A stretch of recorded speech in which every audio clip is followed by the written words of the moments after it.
Kikubor nakaslem jong unongsan Hima.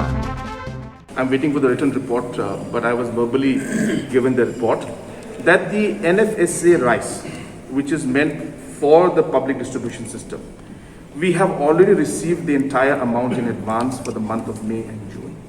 So there is no question of this rice being there and lying there. There's no tag that says this is the Meghalaya rice. If it is not, we have no idea. But the point is that the NFSA rice, which is meant for distribution of people, has been received already in advance. So that's number one. So there is no question of this being the NFSA rice or the rice meant for the public distribution system. There has been a big mistake or a misunderstanding from the reports that have come in. So let me clarify that part. Number two, if it was also, the quantity is almost half the amount that the state requires every month.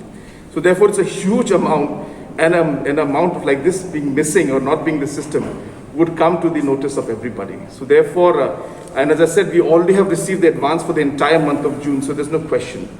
Number two, what we have realized and what we have been told, and initial reports, as I said, this is not a written report, I'm talking about verbal report that's come to me, that this is part of the rice that is meant for the social welfare department, that is completely for a different purpose, if it is, and that part also is being clarified. So therefore, as I said, it has nothing to do with the PDS system, nothing to do with the COVID relief that will be given. If it is to do with some aspect of the social welfare, which we are clarifying. But again, as I said, that is something I need to clarify, but just need to be very clear, this is not part of the NFSA or the PDS system. The rice for that has already been received in advance and is already there with us.